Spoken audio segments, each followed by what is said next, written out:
Hi guys, happy afternoon sa lahat ng mga viewers natin all over the world. And right now, nandito kami sa Cavite kasi ngayon po natin tunghayan ang Carryville ng isa sa mga leaders po natin na natulungan sa community na to. And start na po yung program. Ayan, so tingnan nyo po. Ayan. Yeah! Kung gaano ba kaganda yung negosyong meron tayo. Kasi po, yung magkaka-reveal right now. Alright, hi guys! Hello sa lahat mga viewers natin all over the world. And right now, start na po yung Carryville Ikot sa isa. And ipapakita ko po sa inyo kung ano yung nagaganap. Let's go!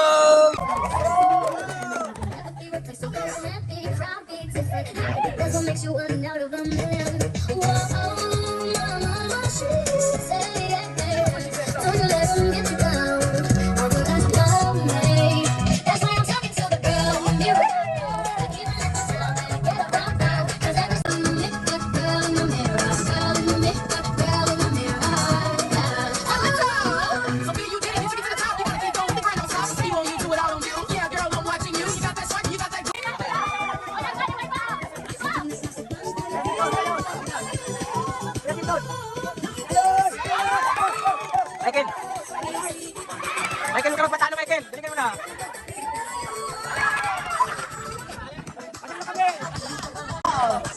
Oy!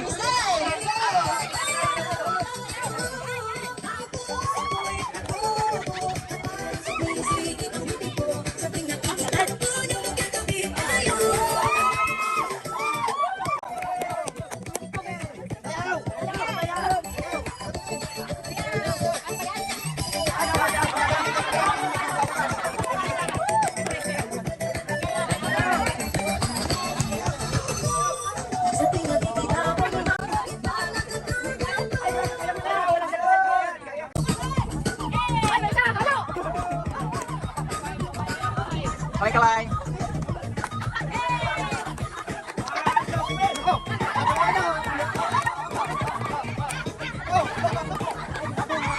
Community ng online hustler at magkakaroon ng ganitong event and result without her. So, isa siya sa pinakamalaking ambag sa buhay namin.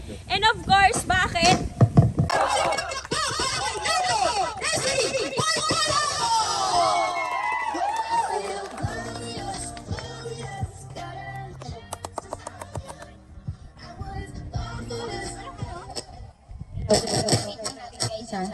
Yun.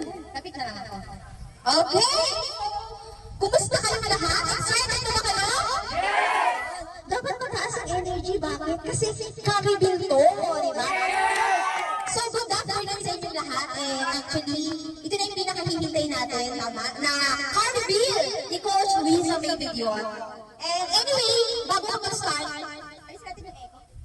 hello. And anyway, bago ko mag-start, gusto ko magpasalamat sa mga mentors na naandito. Mentor JB, Coach Abby, Mentor Mark, Coach Marche, and sa lahat ng mga leaders ng MLIE at IDP, and syempre, sa lahat ng hoppers and members ng Online Hustler PH. Yan.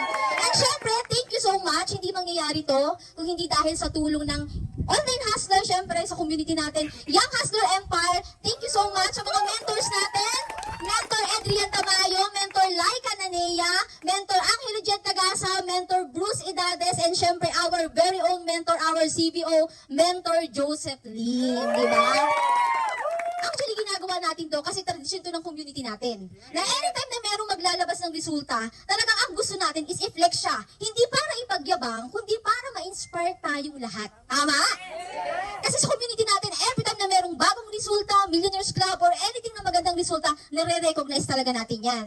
And naniniwala ako na nothing is impossible basta masipag at naniniwala ka na makukuha mo lahat ng pangarap mo. Tama ba? Actually, kwento ko lang, na-amaze lang ako kasi si Risa, alam niyo ba nung nag-start si Risa, bago siya mag-full-time, ayaw ko mag-full-time yung mga yan, yung mga kabataan. Kasi ang mindset ko dati, ayaw ko ng kabataan, ayaw ko ng liabilities. Parang ganon, kasi syempre sila, walang pera, pumunta ng Laguna. Sabi ko kay Bart dati, huwag mo na pag-full-time yung mga yan, gagastos ka pa. Kaso nga lang, sabi ni Bart dati, itong mga batang to, malaki yung pangarap ito. Sabi niya, pag full timing ko kahit na gumastos ako. Naalala ko dati si Risa, nung nagpunta siya dito, yun yung time na na pumunta siya dito, pero actually alam ko ayaw siyang payagan ng parents niya. Di ba, Risa? And na-amaze ako kasi nakita ko si Risa nung nag-start siya na walang alam sa negosyo, nag-start siya na alam niyo yun, na kahit na nahihirapan siya, dumating pa sa point guys na mag-quit na tong taong to kasi 5 months, I think, o 4 months walang PE. Pero dahil nanindigan siya at naniwala siya na dito niya makukuha yung pangarap niya, tinan niyo naman tumuloy talaga at ngayon nagka-resulta. Kasi naniniwala ako na there's a rainbow always after the rain. So meaning ko, anong pinagdadaanan mo ngayon okay lang? Kasi siya pinagdaanan din niya yun. Nahihirapan din siya, dumating rin sa point na gusto na niyang tumigil. Kaso nga lang, dahil mas malaki yung pangarap niya, mas nanindigan na mag-stay siya sa hub, ihatol niya yung business at itodo niya at ngayon ilalabas niya yung pinakaunang resulta na meron siya right now sa community natin. And doon talaga natin makikita na ang isang tao, pag talaga naniwala sa vision ng community, naniwala sa mentor, sumunod sa mentor, tumodo, hindi nagdrama sa buhay.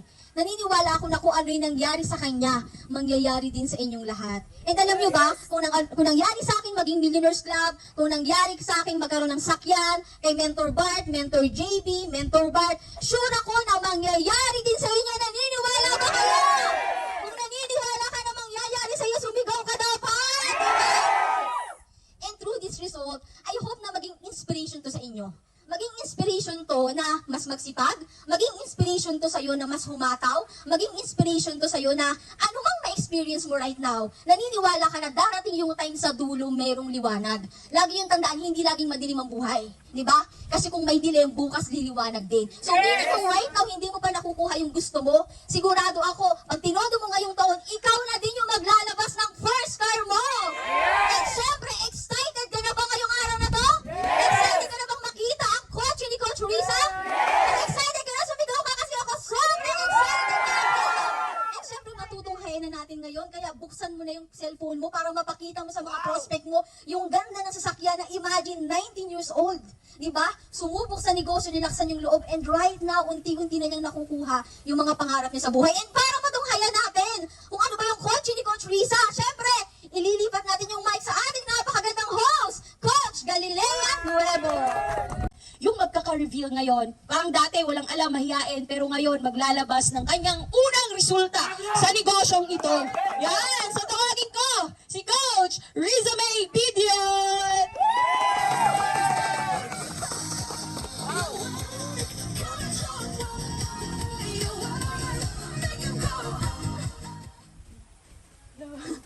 Ayun.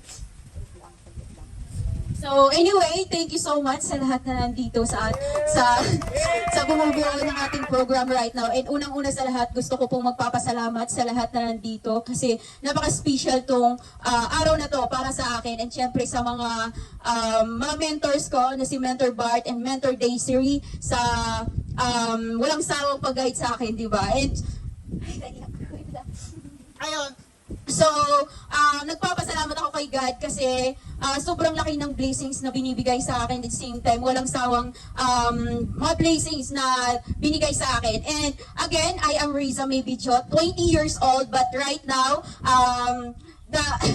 right now is kumbaga ito yung una at the same time ito yung bunga ng desisyon na ginawa ko, and ipapakita ko sa inyo mamaya yung aking resulta o malaking resulta for the first time, di ba? Kasi sa sobrang batang-bata kasi na-achieve ko tong bagay na to. And sa hindi nakakalam, I am high school graduate only, and isa akong probinsyana from Cebu. And isa akong tipong tao na tumigil ako sa pag-aaral. Tumigil ako sa pag-aaral kasi gawa ng, syempre, hindi kaya isupport ng family ko kung anong kailangan ko, lalo na sa pag-aaral ko. So, I decided na tumigil ako ng pag-aaral kasi akala ko dati is nasa pag-i-employment or sa pagtatapos ng pag-aaral ang pag-aasinso or pagyaman ng tao. And nung na-realize ko, depende pala pa rin sa course na kukunin mo. At the same time, syempre, ako naman yung tipong tao or ako naman yung batang pinalaki lang sa hindi mayamang pamilya. So, doon pa lang, nag-worry ako, ano kayang dapat kong gagawin? Ano kayang dapat kong gagawin na para mabago yung buhay ko at umasinso or magkaroon ako ng changes?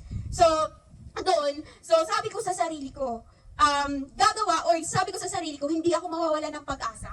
hindi ako mawawalan ng pag-asa na makahanap ng pwedeng makapagbigay sa akin ng maganda at ikakaganda ng buhay ko. And bata pa lang talaga ako, sasabihin ko sa inyo, 17 years old, bata at that age, sobrang laki ng pangarap ko. Ako yung tipong tao na mapangarap talaga. Sobrang laki ng pangarap ko. Pero, ang tanong, paano ko siya makukuha? At paano ko makakukuha yung pangarap ko na yun? So, sabi ko, di ko alam kung saan at hindi ako alam. Basta ang alam ko lang, naniniwala ako na ako yung puputol sa kahirapan ng buong pamilya. Diba? So, isa ako sa naniniwala. Kaya nung nakita ko ang online hustler community, ang young hustler community, wala akong pagdadalawang isip at wala akong ibang iniisip kundi i-grab to. Yung opportunity na to.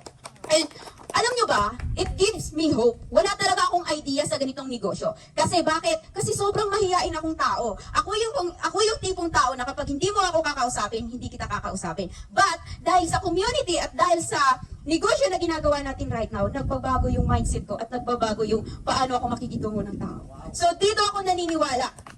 Diba? Kasi bakit? Paano ba mag-iisip? Kumbaga, sabi ko sa sarili ko that time, paano ko ba gagawin? Ano ba yung dapat kong gagawin? Sino ba naman ako? Isa lang naman akong estudyante.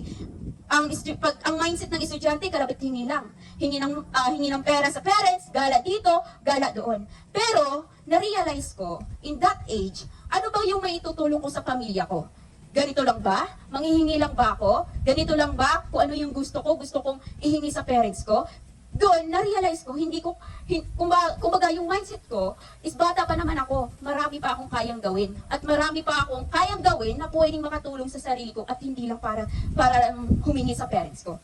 Diba? So, nung nakita ko yung community, sobrang daming nabago yung buhay. Sobrang daming yung nabago yung buhay, at the same time, sobrang daming natulungan. Ma-OFW, estudyante, ma-empleyado, or professional, kahit sino, sobrang daming natulungan. Kaya doon ako na-realize na, okay, kaya naman, or kaya ko din yan. At itong opportunity na to, ito yung pwede, at hindi ko to titigilan hanggat hindi makukuha yung success ko.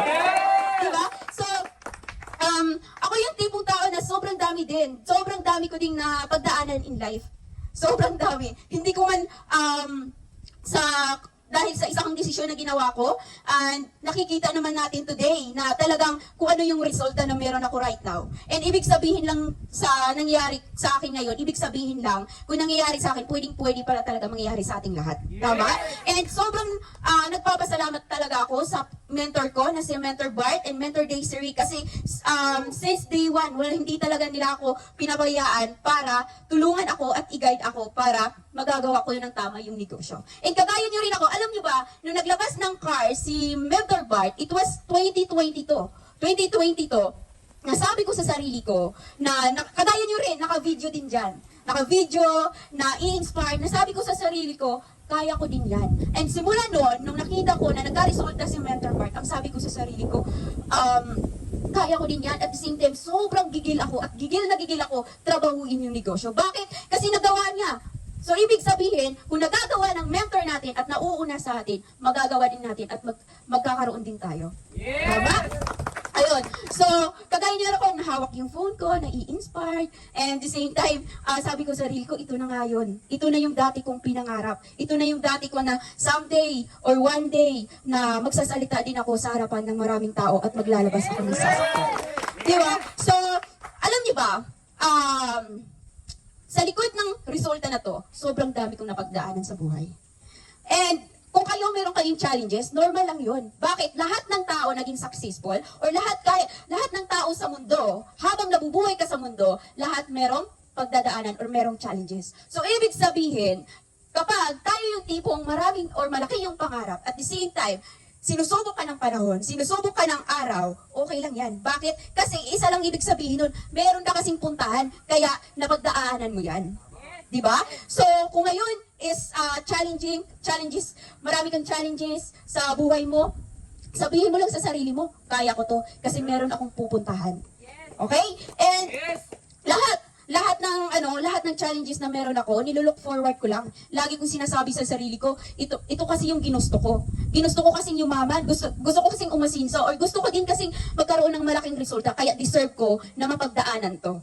Di ba? So, sobrang thankful ako sa lahat ng mga napagdanan ko or sa mga challenges na nangyayari sa akin. Kasi, sabi nga ng mentor day, sir, kanina, ako yung tipong tao na yung parents ko ayaw talaga na pumunta dito sa Maynila. Bakit? Kasi syempre, sa hindi nakakaalam, ako po yung pinakabunso at isang babae lamang. At pumunta ako dito sa Laguna, 17 years old, minor pa lang. So, sino ba naman ako para payagan ako ng parents ko, 'di ba?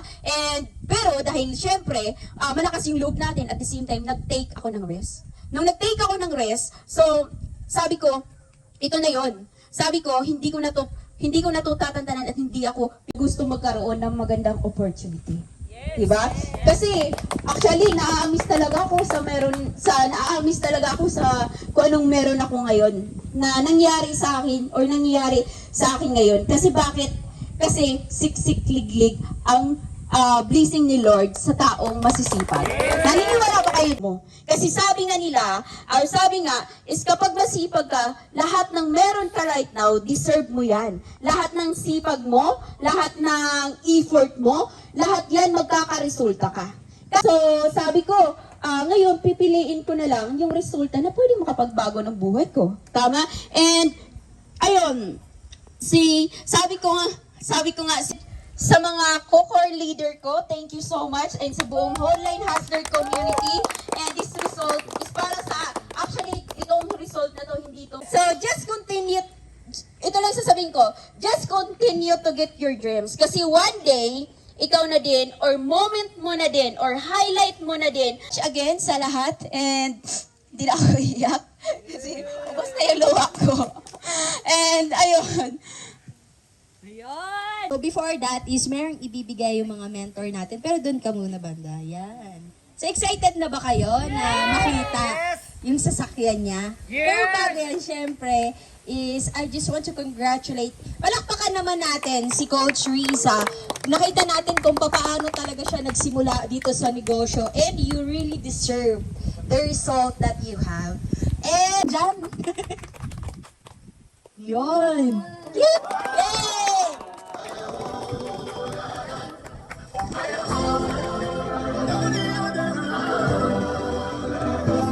Look who we are the dreamers, they make it happen, guess we believe that.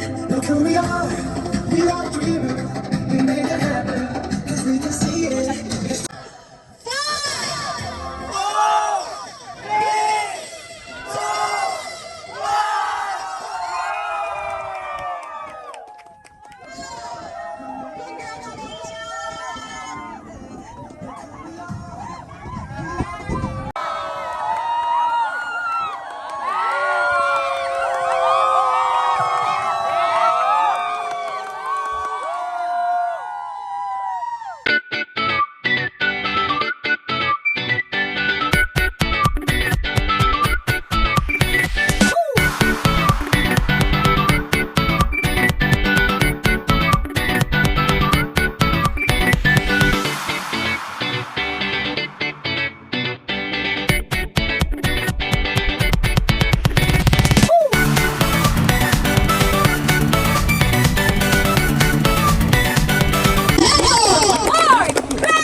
Hello, sir.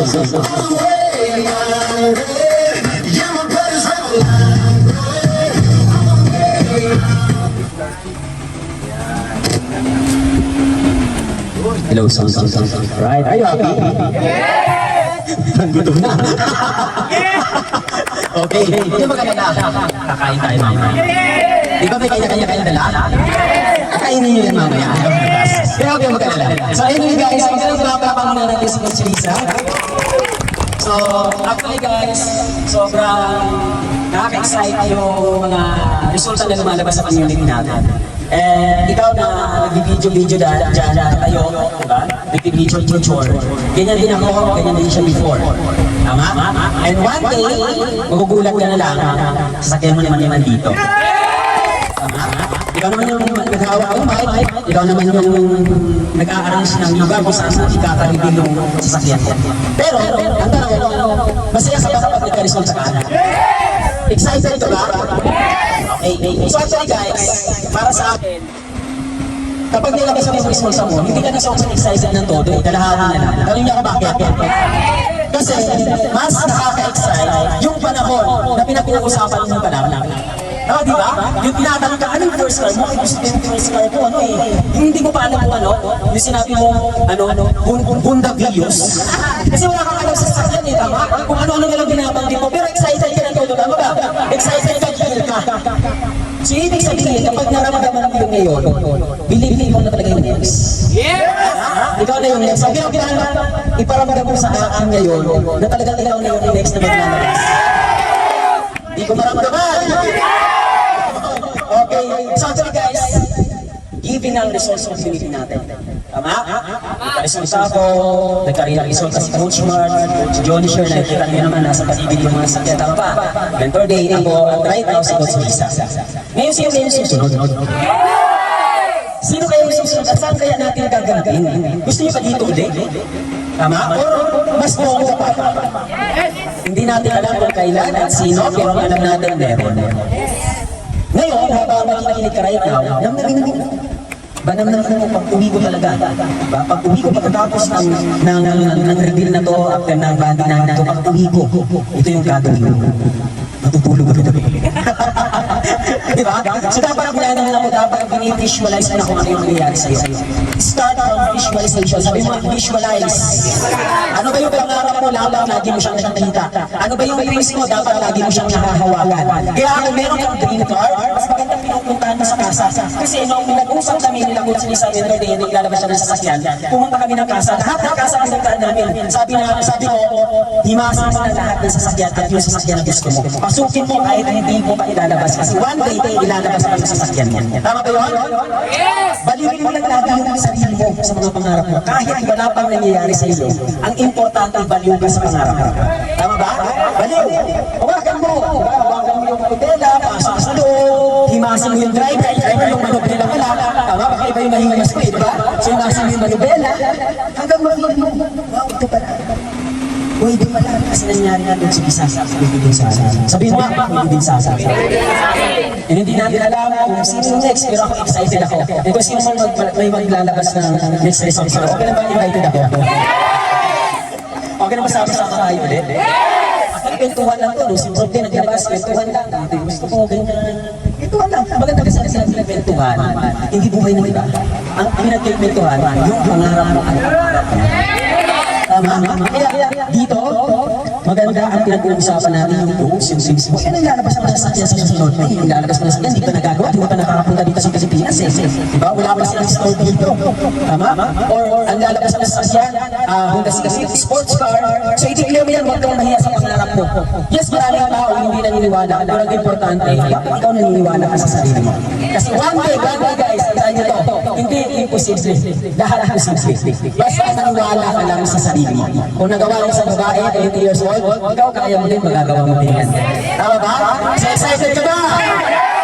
So mamaya, kung natapos nito, pwede niyo interview na sila sa loob, pasok ka din sa loob, interview mo siya, paano mo nagawa, diba? Pwede bang pahingi ng tips advice, tapos i-share mo, i-maximize mo yung resulta, okay? Sa community mo, sa leaders mo, sa downline mo, sa mga prospects mo, para makita nila na totoo talaga yung nangyayari sa negosyo natin. Tama ba yun? Okay, so yun lang naman masasabi ko, and congratulations, thank you sa inyo. Salamat sa mga mentors, coaches, Coach Mark, Coach John Sher, sa mga leaders na dito right now. So hanggang bukas pa tayo dito, i-enjoy natin yung